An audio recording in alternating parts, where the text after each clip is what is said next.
Assalamualaikum warahmatullahi wabarakatuh. Alhamdulillahirrahmanirrahim. Allahumma sholli ala Muhammad wa ala ali Muhammad. Pemirsa Khilafah News dimanapun Anda berada, salam jumpa kembali bersama dengan saya Aziz Rohman di program Kabar Petang edisi Sabtu 11 Maret 2023. Insya Allah beberapa menit ke depan kami akan menemani Anda mencermati dan menelaah berita paling menarik dan paling populer hari ini bersama narasumber yang kompeten di bidangnya dan tentunya dari sudut pandang Islam. Baiklah pemirsa, inilah Kabar Petang selengkapnya.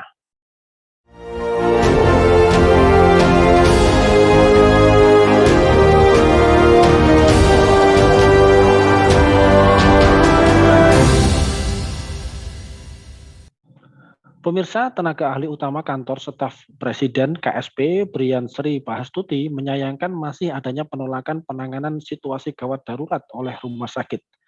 Hal itu disampaikannya di dalam menanggapi kejadian seorang ibu hamil yang meninggal dunia usai ditolak melahirkan di RSUD Jereng, Subang, Jawa Barat baru-baru ini. Kami sangat menyayangkan jika masih ada penolakan penanganan kasus gawat darurat oleh rumah sakit. Apalagi kasus ini menyebabkan kematian ibu dan bayinya. Ujar Brian dalam keterangan tertulisnya kepada wartawan Selasa 7 Maret yang lalu. Nah, pemirsa, melihat dan mencermati kejadian tersebut, apakah di dalam kasus tersebut ini perlu ada audit yang secara mendetail agar bisa diketahui ya, apa sebenarnya fakta dari yang menyebabkan hal tersebut.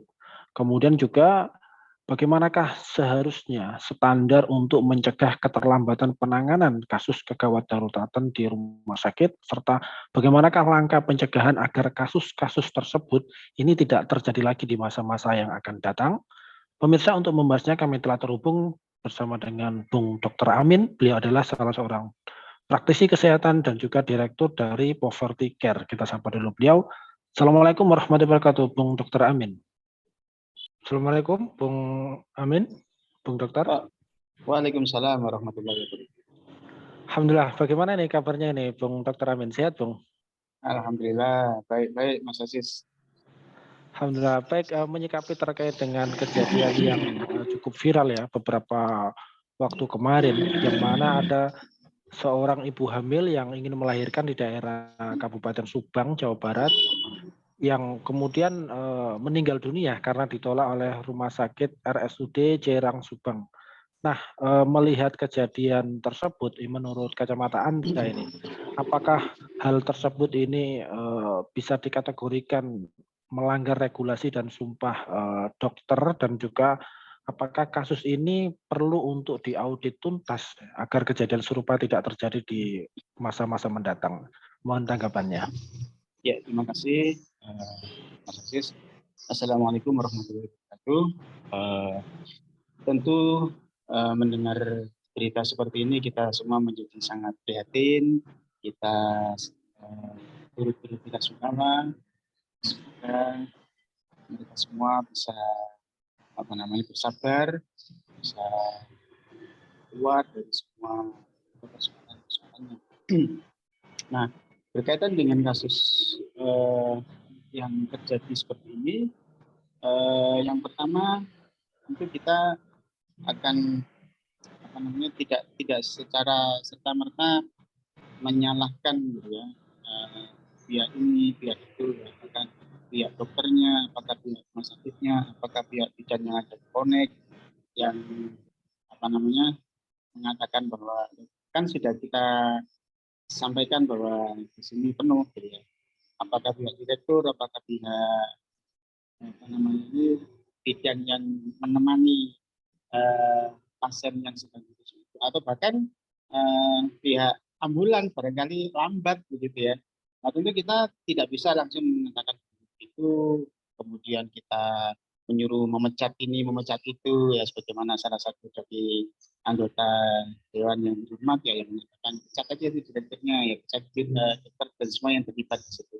Tentu kita memang mesti mengadakan audit apa sih yang terjadi di lapangan, kok bisa terjadi seperti ini. Secara alami ya, tentu dokter, perawat ya, mereka itu memiliki visi-visi kemanusiaan, memiliki maksudnya sisi-sisi kemanusiaan, mereka memiliki hati. Mereka juga para perempuan ya, para bidan itu juga para perempuan, nggak ada Pak Bidan, artinya kan Bu Bidan ya. Jadi mereka pasti punya rasa empati gitu ya dengan pasien yang eh, apa namanya, sehingga secara nalar itu nggak mungkin gitu mereka ditolak itu kalau tanpa sebab tertentu. Nah, tentu kita harus mencari apa sebab-sebab itu, sehingga kemudian itu yang dikatakan sebagai audit, sehingga kemudian nanti solusinya itu tepat, tuntas, dan selesai. Nah, jadi memang harus dilakukan audit, Bung Aziz. Ya, baik. Lantas kemudian kalau dilihat secara mendetail, sebenarnya standar di dalam mencegah keterlambatan penanganan kasus kegawat daruratan seperti hal tersebut di rumah sakit, ini seperti apa ini? Bisa dijelaskan singkat ini, Bung Dokter? Gitu ya. Jadi kita semua itu para dokter diajari bagaimana menyelamatkan pasien yang apa namanya, yang sedang mengalami gawat darurat ya. Apa yang harus dievaluasi itu kita semua diajari, Majis. Dokter umum diajari, dokter yang mau mengambil spesialis diajari, dokter yang sudah mengambil spesialis itu pun juga tetap kita long life education gitu ya. Nah sekarang persoalannya adalah bagaimana tata laksana yang sudah sangat established itu, yang sudah yang selalu dimutakhirkan ya, yang selalu di istilahnya itu diupdate gitu ya, itu bisa terdistribusi dengan baik kepada masyarakat gitu, kepada end user. Nah, kalau penata laksanaan kegawat daruratan yang sudah terupdate ilmunya itu tidak terdistribusi dengan baik, ada beberapa kalangan yang tidak bisa mengakses ya, misalkan oleh karena satu dan lain hal, misalkan dia golongan BPJS, golongan termasuk itu penerima PPI gitu ya, barangkali ya, bantuan iuran ya, bantuan yang di BPJS, atau dia ikut asuransi BPJS golongan 3 gitu ya. Apakah dia tidak ada masalah ketika misalnya ruangan di rumah sakit yang sudah disediakan untuk golongan 3 itu sudah habis gitu ya? Apakah tidak dia akan tetap bisa mengakses gitu kan? Apakah para dokter, para bidan, dan para tenaga kesehatan yang ada di rumah sakit itu akan bisa memaksakan bahwa pasien ini yang seharusnya ini kan sebenarnya kan dia harus masuk ICU dan ICU-nya penuh kan ya. Apakah ketika kapasitas ICU itu sudah penuh, kemudian kita akan oke deh, saya akan terima pasien, saya akan rawat di bangsal biasa yang tidak ada standar perawatan yang standar perawatan berbeda dengan yang ada di ICU.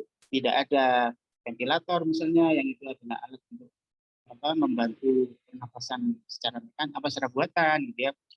Nah, tentu tidak bisa begitu.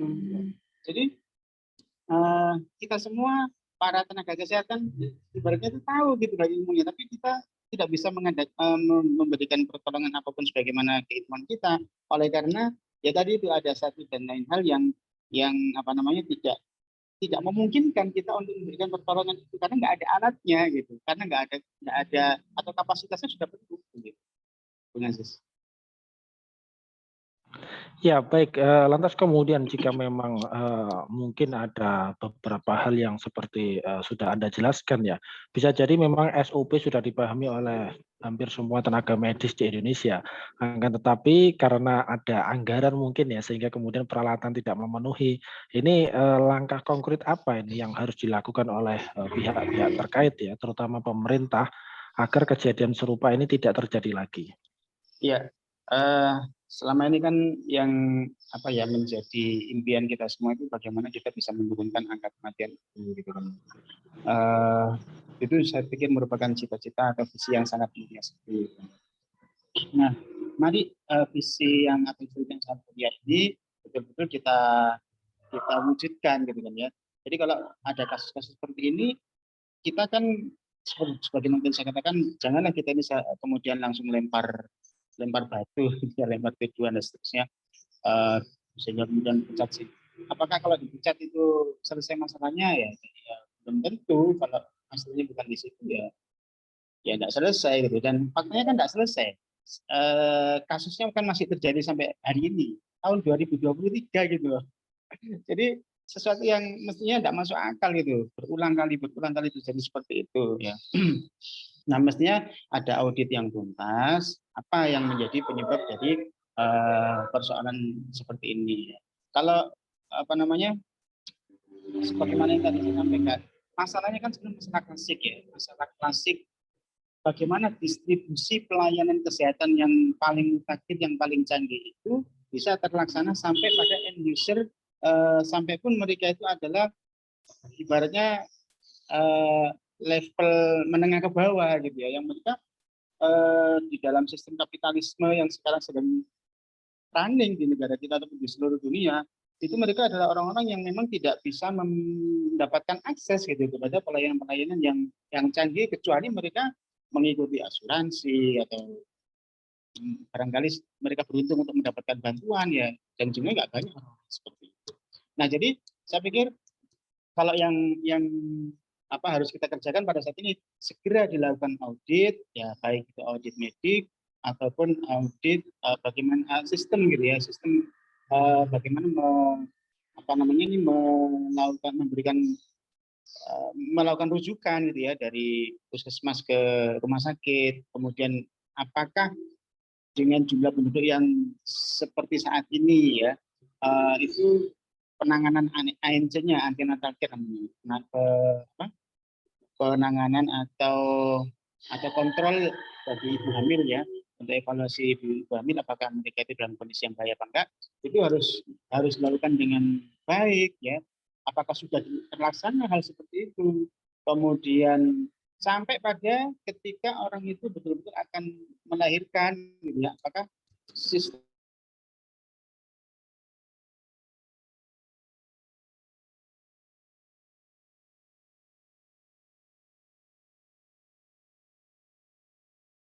penanganan itu sudah penata laksanaan apa emergensi untuk ibu-ibu yang melahirkan, kemudian ada kasus-kasus bayi yang baru dilahirkan, itu mereka punya, kami punya gitu ya, kita punya. Akan tapi kan faktanya itu tidak mencukupi ya untuk sejumlah penduduk negara Indonesia yang 270 jutaan ini gitu. Sehingga setelah dilaksanakan audit atau audit apapun ya, medik ataupun sistem gitu ya, secara mendalam, secara teliti, secara detail, nah kemudian dicarilah akar persoalannya gitu, apa akar persoalannya. Jadi dari situ kita akan jadi baru terpetakan gitu, oh masalahnya di sini, masalahnya di sini. Dan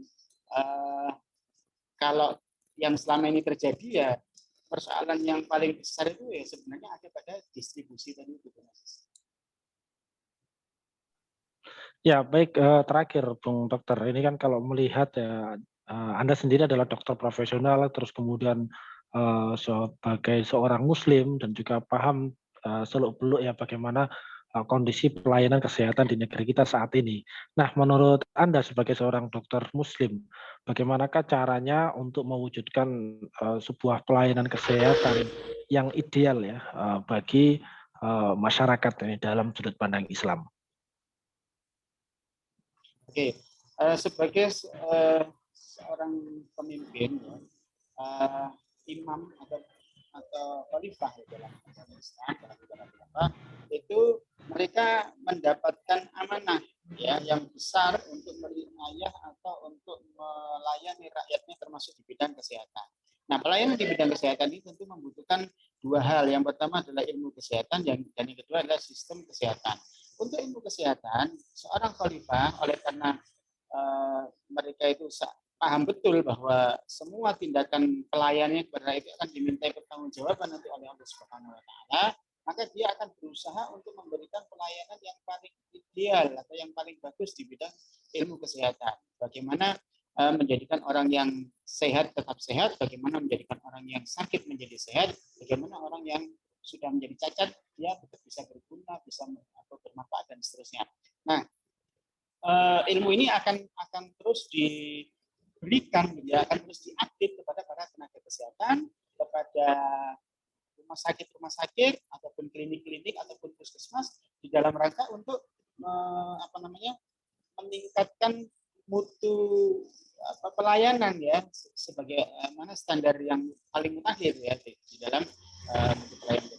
Nah kemudian yang kedua itu seorang khalifah itu akan berpikir bagaimana agar ilmu kesehatan yang demikian canggihnya tadi itu bisa diakses oleh seluruh rakyatnya, gitu ya. Kalau di Indonesia ya yang sejumlah 270 juta, baik yang muslim maupun yang non muslim, baik yang punya uang ataupun yang tidak punya uang, gitu. Jadi tidak boleh khalifah itu, dan tidak akan ya, khalifah itu akan menjadikan kesehatan itu sebagai komoditas ekonomi yang diperjualbelikan gitu ya. Akan tapi khalifah betul-betul akan memberikan pelayanan itu kepada rakyat secara cuma-cuma, sehingga distribusi pelayanan kesehatan yang mutakhir itu akan bisa dirasakan oleh semua, muslim, non muslim, rakyat, pejabat, kaya maupun miskin, itu semua akan bisa mengakses pelayanan kesehatan tadi itu. Baik, berarti ini memang selain dari personnya, ini juga harus didukung oleh seorang pejabat terkait ya. Yakni kalau kita bicara di dalam sistem Islam adalah seorang pemimpin khalifah tadi ya, yang harus menyediakan pelayanan yang murah dan mudah dan juga sesuai dengan yang seharusnya ini. Begitu ya, Bung Dr. Amin. Ya, tepat sekali, Mas. Baik, terima kasih syukron wa jazakumullahu khairan katsiran kepada Bung Dr. Amin ini atas penjelasan dan juga terima kasih telah hadir di Kabar Petang pada edisi kali ini. Insya Allah nanti kita ketemu lagi lain waktu, lain kesempatan. Semoga Anda dan keluarga sehat selalu dalam lindungan Allah Subhanahu wa taala. Assalamualaikum warahmatullahi wabarakatuh, Bung Dr. Amin. Baik pemirsa, demikianlah Kabar Petang pada edisi kali ini. Semoga Anda mendapatkan banyak manfaat dari acara kami. Jangan lupa saksikan kami besok di jam dan channel yang sama. Dan jangan lupa juga like, comment, share, subscribe, serta klik tekan tombol loncengnya agar tidak ketinggalan update terbaru dari Khilafah News. Karena hanya disinilah Anda akan mendapatkan informasi aktual terpopuler dan tentunya dari sudut pandang Islam. Akhirnya saya Aziz Rahman beserta seluruh kru yang bertugas undur diri. Wassalamualaikum warahmatullahi wabarakatuh.